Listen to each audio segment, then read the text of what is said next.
get a lot of comments saying that if I really loved my brother, I wouldn't talk about him. That if I really wanted to respect his memory, I would only talk about his kindness and his joy and the spark that he had in his eyes. I feel like that is a disrespect to him, because while there were good moments, he was a very happy boy for the most part. He was also very, very sick for so much of his life. He was in so much pain. Body casts and surgeries, and just his life was pain. And even in death, it's still just pain. His own family sending people to desecrate his grave. His own family denying his existence, denying what happened to him, denying everything. Because it's easier on the family if we all just continue living the lie. It's easier for everybody else. But it's not easier for me. Because every time I look in the mirror, I see my little brother's face. And I know that I have failed him by allowing him to remain a family secret. I have failed him if I don't let people know what the truth was, what really happened. And I can't blame my sisters for not believing me, because they lived there all the time. They didn't get a chance to leave and see what a normal world looked like until they got older. It's not their fault. The fact that my sisters hate me is not their fault. And I have never really blamed them for it.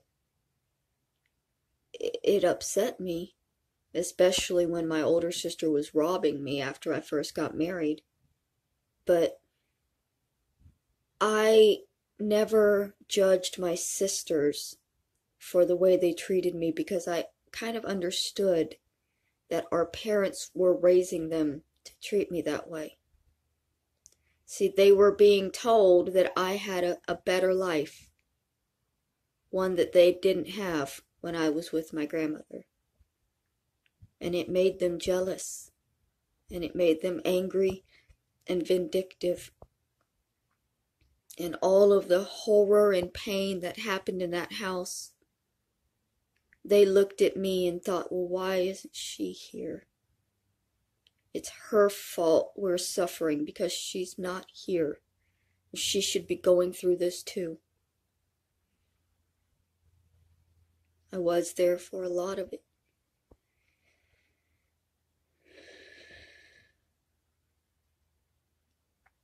My little brother was there for all of it. And I can't deny him. I can't deny what he went through. I can't deny who he was. It would be a disservice to him. Because while he was that smiling, happy, waving boy, he was also this rail thin, ghostly pale figure in the background of our lives, who was a secret. The reason that he was the way he was is still such a highly guarded secret that my aunt would rather I kill myself. She would rather send men to urinate on his grave than admit that my own father could have handicapped one of his children, and that my own mother would have stayed with him and allowed it. And just Kathy can't accept it. She left the situation after they went to jail Just after little Ronnie was born, my mom was arrested for prostitution. My dad arrested for being her pimp.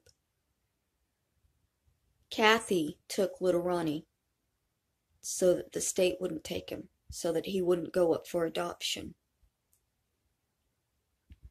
The police were watching my parents.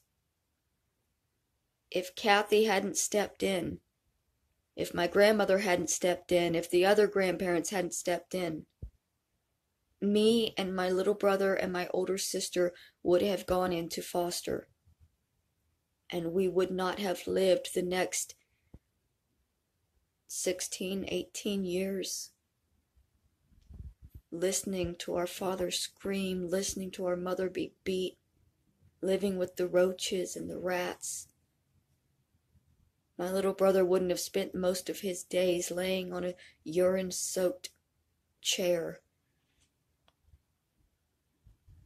mostly naked in a diaper, barely regarded as a human being. If they didn't get checks for him, they wouldn't have taken care of him as well as they did.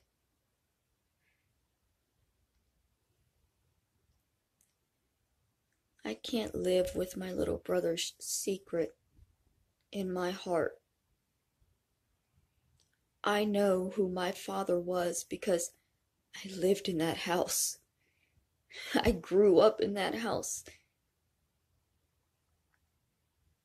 And after my grandfather passed away, my father was the one that was taking me to my grandmother's every weekend, which was an 1.5-hour drive with just the two of us out in the woods.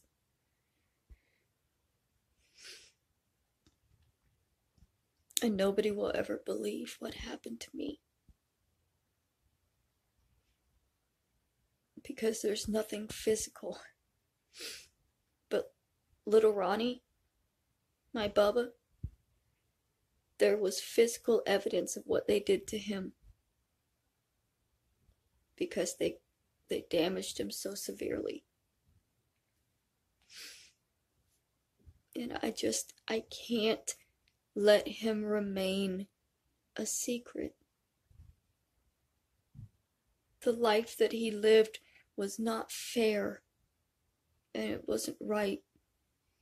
And to be disrespected after death, to go for so long without even getting a headstone, to be buried next to the man that crippled him, to have his own aunt sending men to desecrate his grave. It's just not right.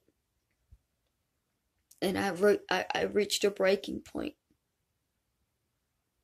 I refuse to let you bury the truth of my little brother by saying that I'm disrespecting him or I'm shameful because I'm talking about it. No. Shameful is not talking about it. Shameful is keeping it a secret. Shameful is being ashamed to have a family member like that and being in denial. Shameful is knowing that your little sister is being beaten nearly to death to the point that her children are being born disfigured and disabled, and turning your back and saying, well, good luck. Good luck, Trina. You made your choice, right?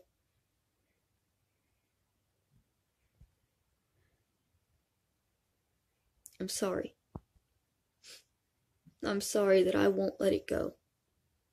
I can't let it go. After so many years of being lied about, my little brother finally deserves for the world to know the truth.